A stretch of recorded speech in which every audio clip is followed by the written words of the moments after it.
Qual foi o ajuste que eu fiz para sair de 827 na Cefaz Minas Gerais para quinto lugar na prova objetiva da Cefaz do Mato Grosso em menos de 2 meses? Mesma banca, conteúdos muito parecidos. E o que é que eu fiz de diferente? E o mais importante, o que é que você pode fazer de diferente para uma próxima prova sua, sendo que você foi muito mal no anterior? Qual é a análise que você tem que fazer para ver se você consegue ter um salto muito grande de desempenho de uma prova para outra? Para quem não me conhece, eu me chamo Benedito Daniel, fui aprovado em primeiro lugar no concurso para auditor fiscal do município de Cuiabá, e eu dou dicas aqui no YouTube e no Instagram para tentar te ajudar a estudar melhor para o seu concurso ou prova que você queira fazer. Então já clique em seguir e se inscreve no canal. Voltando aqui, então qual é a análise que você deve fazer? Quais são os motivos que fazem uma pessoa ter essa variação tão grande de nota de uma prova para outra em apenas 2 meses? Saiba que não é do dia para noite que você vai conseguir um desempenho espetacular numa prova, se você já não tiver, que eu falo sempre nos vídeos, uma base bem feita. Se você não tiver isso, não vai adiantar sair pulando de prova em prova, que eu chamo de tentar a sorte. Se você não tá minimamente preparado, então você basicamente tá tentando a sorte. E então, por que eu tive essa variação tão grande de nota? Basicamente, eu avaliei a prova que eu fiz em Minas Gerais. Não fui dos melhores, mas também não fui dos piores. Porém, os meus pontos fracos estavam concentrados em pouquíssimas matérias. Eram poucas coisas ali, poucos ajustes finos que eu tinha que fazer para conseguir elevar meu nível. Foram algumas matérias que eu vacilei e que me jogaram lá para baixo na classificação. Então, veja que não era algo generalizado. Eu não era ruim em tudo, eu não era péssimo em tudo. Foram algumas poucas matérias que me jogaram lá para baixo e que me fizeram ficar longe das vagas. Longe de 4 vezes o número de vagas, que eram 271 vagas, muitas vagas, concorrência muito alta, muito absurda, e qualquer vacilo ali era fatal. Eu vacilei em algumas e acabei sendo jogado lá para trás. Mas o que é que eu recomendo para você? Qual é a análise que você faz depois de uma prova para saber se você deve emendar uma prova na sequência, deve parar por um tempo e reforçar nas matérias que você tá ruim, ou se você consegue fazer esse reforço no pós-edital, porque é um ajuste fino, que foi o meu caso. Era um ajuste fino que eu poderia fazer naquele pós. Então, vamos aqui dar uma conferida nos meus resultados na Cefaz Minas Gerais, matéria por matéria, e o que é que eu podia melhorar. Qual foi a análise que eu fiz ali para decidir se eu faria ou não uma prova, ou reforçaria a base em casa e deixaria aquela prova passar. Vamos rapidinho aqui dar uma olhada. Deixa eu diminuir a minha tela. Pronto. Vamos dar uma olhada aqui. Temos aqui as matérias: português, raciocínio lógico, administrativo, constitucional, civil, penal, tributário, contabilidade, auditoria, contabilidade avançada, economia, matemática financeira, estatística, tributário 2 e legislação tributária. Eu peguei aqui mais ou menos o 101º colocado na prova objetiva, tá? Isso aqui na Cefaz Minas Gerais. Peguei mais ou menos, nem peguei um dos primeiros, nem peguei um dos últimos. Peguei ali na mediana. Vamos dar uma olhada aqui. Português, eu fiz 4, ele fez 6. Tomei um desvio de menos 2. Normal, português, às vezes você erra, às vezes você acerta algumas, e algumas pessoas acertam mais. Raciocínio lógico, acertei a mesma coisa que ele. Administrativo também. Constitucional, errei 2, e ele colocou já mais 2 pontinhos aqui na minha frente. Civil empresarial, fiz 6, ele fez 8, ele colocou mais 2 pontinhos na minha frente. Penal, 4, 3, e ele colocou mais alguns pontinhos na minha frente. Só esses pontinhos aqui não seriam suficientes para me jogar para 800 e tanto, que foi que eu fiquei. Vocês vão ver que o desvio grande foi aqui embaixo. Olha aqui, ó, contabilidade geral, eu já tô ganhando dele, fiz um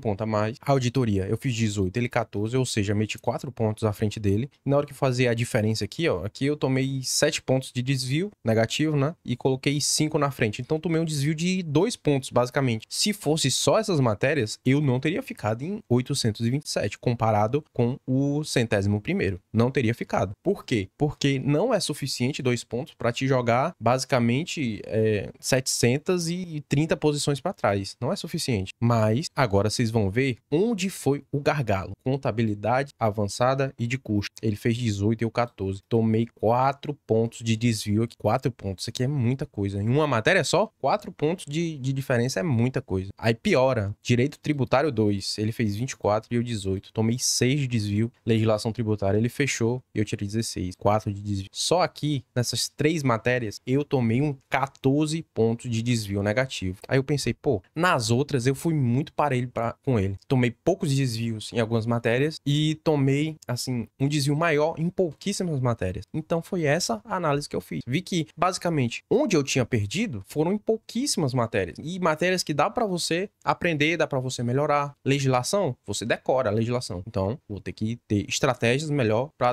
melhores para decorar essa legislação tributária melhor. Beleza. Direito Tributário 2, que basicamente eram leis complementares. Simples Nacional, Lei Complementar 160, que era dos convênios, legislações sobre ICMS combustível, Lei Complementar número 24 dos convênios, e assim vai. Eram só leis complementares, que basicamente eu tinha que decorar, não decorei, tomei um desvio gigantesco aqui de 6 pontos. E contabilidade avançada de custo. Eu vacilei em quê nessa prova? Em algumas definições específicas de contabilidade de custo e alguns CPC específicos de contabilidade avançada que eu não entendi direito, não aprendi direito pelo visto. Então, o que é que eu fiz? Basicamente, no meu pós-edital do Mato Grosso, que eu saí de Minas, já fui para o Mato Grosso. Pós-edital do Mato Grosso foi focado em melhorar nos CPCs, destrinchando o máximo possível tudo que existia de questão e o que tinha pouca questão. Eu pesquisava em materiais só quando tinha pouquíssimas questões, quando tinha, sei lá, 30 ou mais, 25 ou mais, eu já não ia para material não, ia só para as questões. Agora o CPC que tinha, sei lá, 3, 4 questões, aí eu tentava pegar um ponto ou outro que as questões não cobraram no material, para caso viesse. Porque esse foi um gargalo que eu identifiquei especificamente depois da minha prova de Minas Gerais, e esse era o gargalo que eu precisava resolver. Por isso que eu fiz isso. Via de regra, não retorno mais material. Mas como eu tive um gargalo específico em contabilidade avançada em alguns CPCs, eu tentei me aprofundar nos que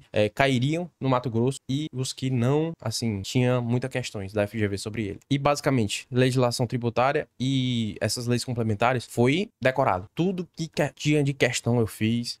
Tentei pegar assim, peguei, não restringi com banca. Peguei tudo que era banca e fui fazendo tudo que tinha de questão, mapeei tudo que tinha ali, peguei todos os pontos que eu tinha errado nessa prova e, além de revisá-los, eu fiz uma revisão bem aprofundada de tópicos adjacentes a eles. Digamos que eu tenha, sei lá, em direito tributário, errei uma questão de prescrição e decadência sobre o crédito tributário. Eu ia revisar prescrição e decadência sobre o crédito tributário, ia revisar tudo ao redor de crédito tributário também. Lançamento, competências, ia revisar tudo. Por quê? Eu vacilei em crédito tributário na parte específica de prescrição e decadência. Prescrição e decadência. Vacilei nessa parte. E aí, o que é que eu faço? Eu, basicamente, reviso prescrição e decadência e todo o seu entorno, porque pode ser que tenha coisas ao entorno de prescrição e decadência que me gerem novas dúvidas. Essa foi a minha estratégia. Aqui eu analisei que eu tinha poucas matérias que me deram problemas. Então, para o Mato Grosso, eu tinha que fazer o quê? Resolver esses problemas. Resolvi. Tanto que eu fui, acho que a única pessoa a gabaritar tanto contabilidade geral quanto direito tributário. Eu acertei todas dessas duas matérias, o que alavancou muito minha nota. Então, essa é minha recomendação. Essa é a análise que você tem que fazer. Pegue ali a nota do mediana. Não pegue do último. Por quê? Porque o último foi ali na rabeira, por um detalhe, ele não passou. Nem pegue do primeiro, porque ele foi muito distoante dos demais, na hora que você for fazer essa análise. Pegue ali da mediana, da meiuca ali, pegue uns 2 ou 3 ali na meiuca e faça uma média das notas dele e vejam qual foi o desvio que você tomou em relação a ele. Você estava ruim de forma generalizada, teve um desvio grande em todas as matérias, ou foi uma ou duas matérias que você teve o desvio? Faça essa análise. Depois que você identificar quais foram as suas lacunas, aí você decide, vou para a próxima prova, consigo sanar essas lacunas aqui, ou foram generalizadas de forma que eu não consiga sanar todas as dúvidas ao longo do pós-edital. Se não for generalizada, foi 1, 2, 3 matérias e tópicos específicos dessa matéria, você consegue saná-los num pós-edital e fazer a prova. Consegue saná-los. Agora, se for vários tópicos em várias matérias, aí temos um problema que talvez seja melhor dar um passo para trás, deixa essa prova que vem passar e faz uma prova futura quando você já tiver sanado esses gargalos, entendeu? Bem simples, lógico e objetivo. Isso aqui não tem nada de outro mundo. É só aplicação do raciocínio lógico aqui. Só raciocínio lógico. Tive um desvio em poucas matérias, em poucos tópicos dessas matérias, logo consigo vê-las em 2 meses de pós-edital, de forma que eu consiga sanar essas deficiências e fazer outra prova. Agora, se fosse o contrário, se eu tivesse ido mal em muitas matérias, ou em todos os tópicos de alguma matéria, o que é que eu faria? Vocês sabem a resposta. Não teria feito a prova. Teria passado e tentado pegar outra prova mais à frente, quando eu já tivesse sanado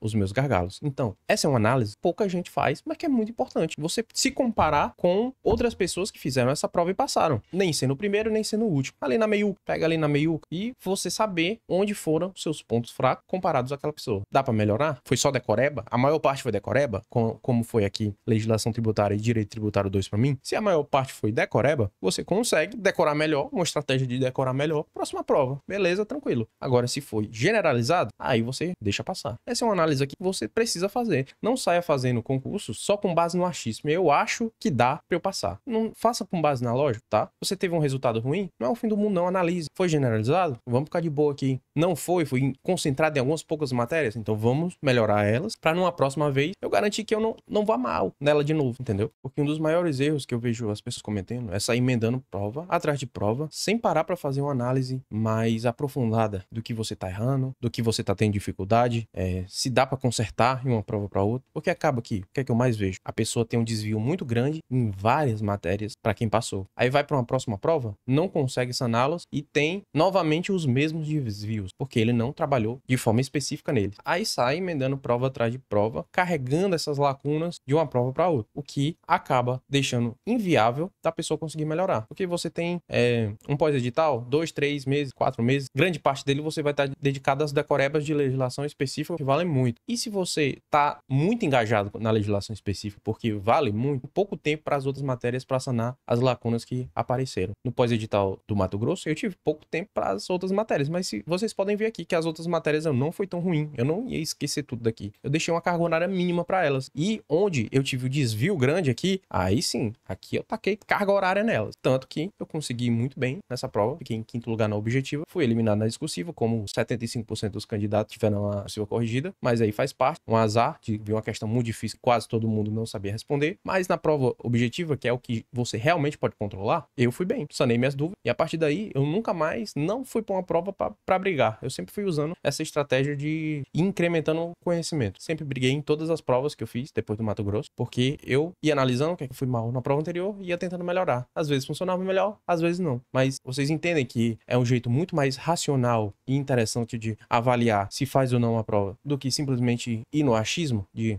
eu vou sair estudando, vou continuar estudando. É só estudar, é só estudar. Mas o que estudar? Você tem que fazer essa análise minuciosa. Você vai destinar uma carga horária igual para todas as matérias? Não tem como, porque tiveram matérias que você teve mais gargalo do que outras. Então, logo você tem que alocar melhor essa sua carga horária. Digamos que eu tivesse ido muito bem em quase todas de peso 2, que geralmente vem para os físicos, né? Tributário, contabilidade, legislação, e tivesse ido de forma terrível em constitucional, administrativo, português, raciocínio lógico. Se eu tivesse ido muito mal nelas e muito bom nas de peso 2, saiu um próximo edital, as de peso 2 valendo muitíssimos pontos estão nas específicas. Seria mais interessante eu retirar carga horária dessas que valem, mesmo valendo muito, dessas de peso 2, retirar a carga horária e alocar no meu gargalo, que foi a de peso 1, nesse cenário hipotético que eu acabei de criar. O que a maioria das pessoas não fazem, elas destinam a sua carga horária com base no peso que tem na prova, não com base que ela não acerta. Tem gente, um monstro em tributário, muito bons mesmo, mas no pós-edital estão alocando lá 20, 30% do tempo para tributário ainda. Você já é muito bom naquilo, você poderia usar essa carga horária em disciplinas que você tem um gargalo. Você não vai esquecer tributário por ver ela 1 hora e meia por semana, entendeu? Esses ajustes pontuais você consegue fazer de uma prova para outra, para você tomar decisões mais racionais. Isso aqui tudo, eu sou o dono da verdade? Não sou, mas eu tô tentando trazer as decisões racionais que me fizeram melhorar de uma prova para outra. Não teve fórmula mágica, foi só decisões com base na lógica. Consigo melhorar essas pouquíssimas matérias e tópicos que eu fui ruim? Consigo. Então eu vou fazer. Se eu não conseguisse, eu não iria fazer. Simples, entendeu? Não tem que agir só com o emocional. Aquela prova ali, agora vai, agora vai. Nesse agora vai, tem gente há muito tempo e simplesmente não consegue nem chegar perto de passar numa prova dessa, entendeu? Você tem que agir